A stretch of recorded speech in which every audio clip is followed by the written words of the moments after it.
नमस्कार दोस्तों।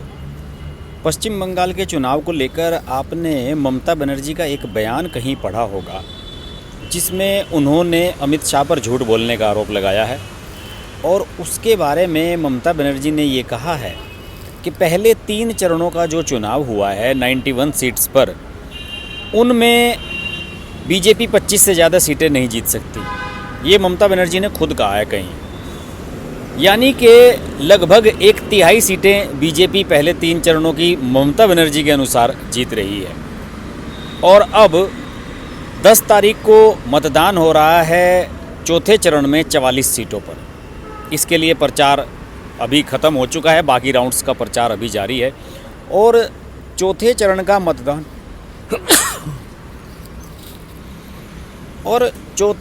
मतदान ख़त्म हो जाने के साथ ही दोस्तों, ये पश्चिम बंगाल का चुनाव बिल्कुल मिड पॉइंट पर आ जाएगा। 8 में से 4 चरण संपन्न हो चुके होंगे और काफ़ी हद तक पिक्चर ममता बनर्जी को भी क्लियर हो जाएगी और अमित शाह को भी क्लियर हो जाएगी। अमित शाह तो ये कहते रहे हैं कि हम 90 में से 60-70 के करीब सीटें जीत रहे हैं। 58-60 के करीब सीटें जीतने का दावा उन्होंने किया है। और वे तो ये कह रहे हैं लगातार कि भाई हम 200 सीट निश्चित रूप से जीतेंगे पश्चिम बंगाल में। उनका तो दावा लगातार ये चल रहा है। ममता बनर्जी की टीम उनके इस दावे को खारिज कर रही है। दूसरी ओर ममता बनर्जी ये भी मान रही हैं कि पहले 3 चरणों में से 91 सीटों में से 25 बीजेपी जीत ही लेगी, जो कि बहुत ज़्यादा है। जिनके कभी पहले 5-7 MLA रहे हों, वो 91 सीटों में से ही 25 जीत लें, तो उनका कॉन्फिडेंस तो ऊपर रहने वाला लाजमी है ही। बहरहाल ममता बनर्जी अपने समीकरण लगा रही हैं। लेकिन ममता बनर्जी ने जो 3 चरणों के मतदान के बाद अपने व्यवहार में चेंज किया है, जो बिहेवियर उनका चेंज हुआ है, जो एटीट्यूड उनका चेंज हुआ है, उससे बहुत बड़े सवाल उठ खड़े हुए हैं। ममता बनर्जी लगातार ये कह रही हैं कि जो चुनाव आयोग है वो निष्पक्ष रूप से काम नहीं कर रहा है। उन्हें सब में खोट नज़र आ रहा है। उन्हें लग रहा है कि जो ईडी है और जो दूसरी जांच एजेंसियां हैं वो उनके लोगों को परेशान कर रही हैं।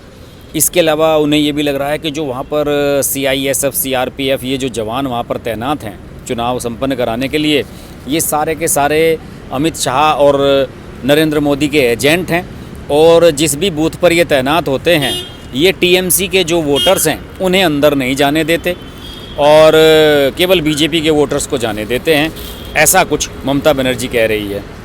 उनके ये बयान अखबारों में खूब खुलेआम छपे हैं, जिसमें उन्होंने ये कहा है कि जो CISF और ये जो दूसरे अर्धसैनिक बलों के जो जवान हैं वो केंद्र सरकार के एजेंट के रूप में काम कर रहे हैं और हमारे मतदाताओं को वोट नहीं डालने दी जा रही हैं। ये ममता बनर्जी खुलेआम आरोप लगा चुकी हैं।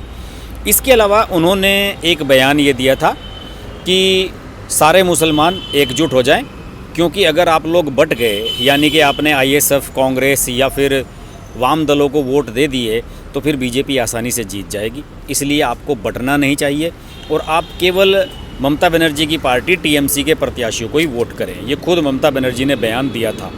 और इस बयान के बाद दोस्तों हलचल इस कदर से तेज हो गई है कि ऑब्जेक्शन तो नरेंद्र मोदी ने भी उठा दिया था। नरेंद्र मोदी ने अपनी सभा में ये कहा था कि अगर हमने हिंदुओं से वोट मांग लिए होते तो शायद ये लोग विपक्ष वाले जो है जान खा लेते और शायद जान देने पे उतारू हो जाते कि भाई नरेंद्र मोदी ने हिंदुओं से वोट कैसे मांग ली। लेकिन चुनाव आयोग ने इसका संज्ञान लिया। ममता बनर्जी को नोटिस भी दिया गया।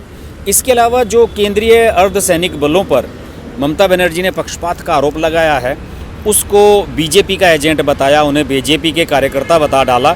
उसको लेकर भी चुनाव आयोग ने उन्हें एक नोटिस भेजा है। और चुनाव आयोग की ओर से जो 8 अप्रैल को उन्हें नोटिस दूसरा भेजा गया, उसमें उन बयानों का जिक्र है जिसमें वे केंद्रीय सुरक्षा बलों के रोल पर सवाल उठा रही हैं। TMC के एक प्रतिनिधिमंडल ने 21 फरवरी को बांग्लादेश बॉर्डर की सुरक्षा में तैनात BSF पर एक पार्टी के पक्ष में ग्रामीणों को धमकाने का आरोप लगाया था। ममता को भेजे गए नोटिस में BSF पर लगे आरोपों पर चुनाव आयोग का कहना है कि BSF पर आरोप लगाना दुर्भाग्यपूर्ण है। BSF देश ही नहीं पूरे दुनिया की बेहतरीन फोर्सेस में से एक है। BSF पर सवाल उठाना गलत है। इसके साथ ही चुनाव आयोग ने नोटिस में ममता के उस बयान का जिक्र किया है जिसमें वो कह रही हैं कि वोटरों को मतदान करने से CRPF रोक रही है। चुनाव आयोग का कहना है कि CRPF समेत सभी अर्धसैनिक बलों को चुनाव कराने में अहम भूमिका है उनकी, और वह कानून व्यवस्था से लेकर निष्पक्ष चुनाव संपन्न कराते हैं। आयोग ने यह भी कहा है कि ममता बनर्जी का आरोप दुर्भाग्यपूर्ण है। इससे न केवल चुनाव के दौरान बल्कि चुनाव के बाद भी केंद्रीय सुरक्षा बलों पर सवाल उठेंगे। चुनाव आयोग का बिल्कुल सही कहना है।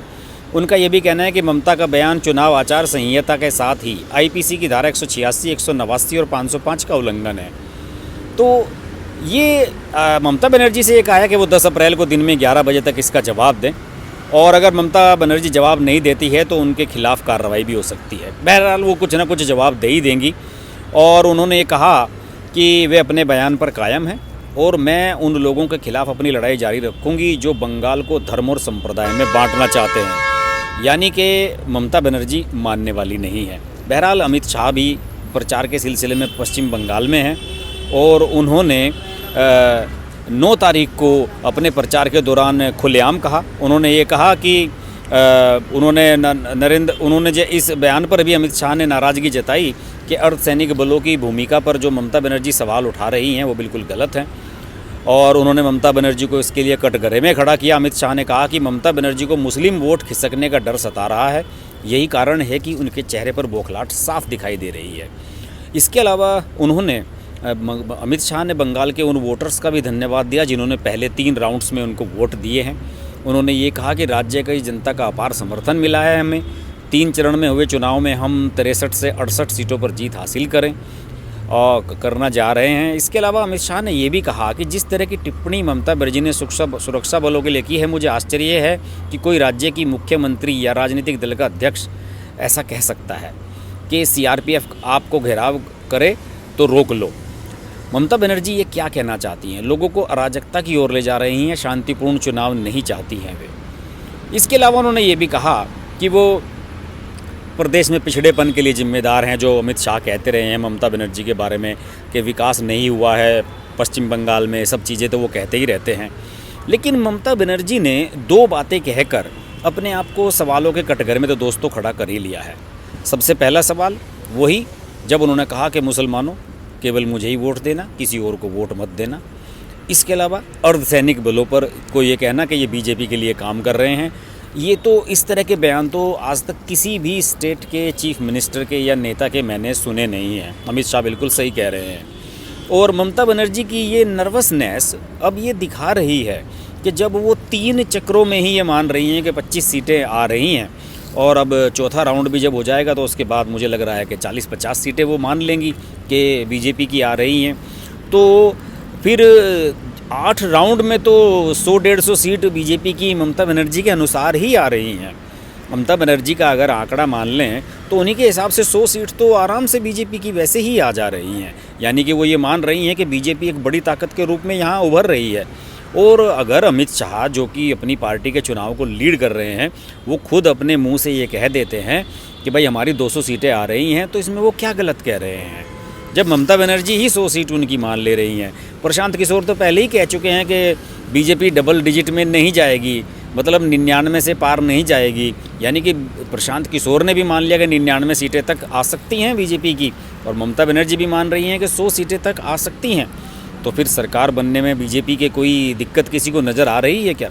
मुझे तो नहीं लगता कि अब सरकार बनने में वहाँ कोई दिक्कत है। बहरहाल अभी क्रूशल चुनाव बाकी हैं, कुछ भी हो सकता है। कोरोना का काल चल रहा है और मतदाताओं के बीच में अवेयरनेस भी है और थोड़ी सी अनईजीनेस भी है। वोट डालने को लेकर भीड़ भाड़ से लोग बचने की कोशिश करेंगे। हालांकि बंगाल के जो वोटर्स हैं वो मुझे फुल्ली चार्ज दिख रहे हैं। 80% पोलिंग हो रहा है सारे ही चक्रों में। आने वाले चक्रों में भी ऐसे ही होने के आसार हैं। लेकिन फ़िलहाल मुझे ये लग रहा है कि ममता बनर्जी अब मध्य तक, चुनाव के मध्य तक आते आते 4 राउंड होते होते अपनी हार लगभग मान चुकी हैं। और अगर वो पार्टी की सरकार बनाती भी हैं तो ये तय मान लीजिए कि ममता बनर्जी अपने दम पर सरकार तो बिल्कुल नहीं बना पाएंगी।